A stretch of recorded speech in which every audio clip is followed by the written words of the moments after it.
Hello everyone, welcome to A Clear Perspective. I'm Serene. The virus started spreading in China in 2019 and later triggered a global pandemic. And the Chinese Communist regime is doing everything it can to project a favorable image to the world while spreading false information against other countries. On May 9th, the New York Times published an article titled, "When COVID Hit, China was ready to tell its version of the story." The article points out that the Chinese government has been using its money and power to create an alternative to a global news media dominated by outlets like the BBC and the CNN. The article mentions, as the pandemic started to spread, Beijing used its media infrastructure globally to seed positive narratives about China in national media, as well as mobilizing more novel tactics such as disinformation. The International Federation of Journalists released a new China assessment report on the impact of China on international media on May 12. According to the article by the New York Times, Luca Rigoni, a prominent anchor at a TV channel owned by the Italian company Media Asset, said his news organization had no correspondent of its own in the country, but a formal contract with Chinese state media for reporting from China. The cooperation dried up, though, after he reported on the theory that the virus had leaked from a Chinese lab. The CCP's outreach to the United States has intensified recently. We have seen a lot of American and international media publishing details on the operation of China's foreign propaganda in the international community. The Foreign Agents Act requires foreigners operating in the United States to register as foreign agents. A foreign agent must disclose their activities in the United States, their relationship with the foreign government, and the information about related finances. During the Trump administration, China's propaganda units in the U.S. were required to register as foreign agents and disclose information about their funding and other information. In the past, they did not disclose this information. 2 years ago, the Department of Justice ordered Xinhua News Agency to register. But Xinhua did not register as a foreign agent until recently. On May 12, in Foreign Ministry spokesperson Hua Chunying's press conference, Hua said that one Xinhua reporter was forced to return to China because the U.S. did not approve the visa renewal application. Hua continued to accuse the U.S. of politically motivated repression against Chinese journalists. However, the U.S. only replied with one sentence: "We are reciprocal." That's what you do to us. In fact, now I am much more lenient to you than you are to me.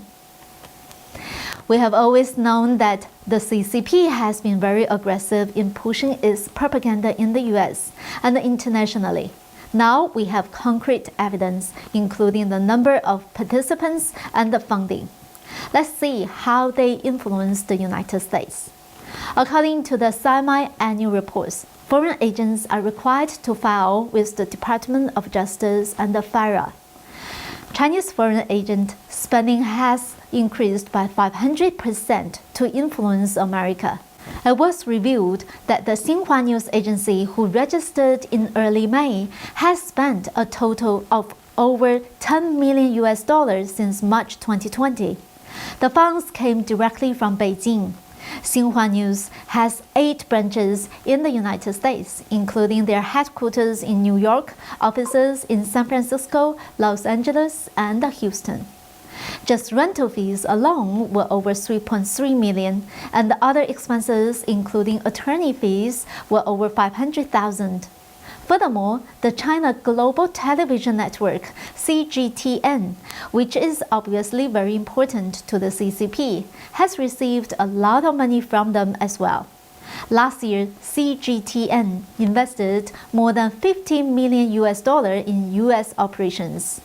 Behind them is China Daily, an English newspaper owned by the China Propaganda Department. In the past, it was difficult to infiltrate mainstream TV networks in the United States. But publishing an English newspaper to spread propaganda is much easier. The China Daily has been China's most important propaganda outlet in the US for a long time.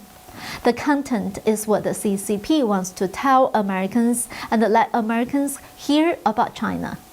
The China Daily worked with more than 30 major media outlets in the United States and has done a great deal to promote China, including the Washington Post, Wall Street Journal, New York Times, LA Times, etc.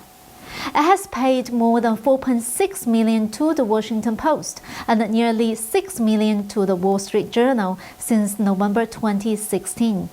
Both newspapers have published paid supplements that the China Daily produces called China Watch. The inserts are designed to look like supplement news articles from the media outlets themselves, and they often contain pro-Beijing spins on news reports. The inserts are written in good English because they hired Americans to write the articles. Therefore, the majority of the readers do not realize that it comes from the CCP. China has been infiltrating and influencing American society in this way for decades. Many American scholars and experts have learned about China by reading these China Daily inserts for many years. The China Daily has also recently created an online platform, making it more difficult for US readers to differentiate from actual media.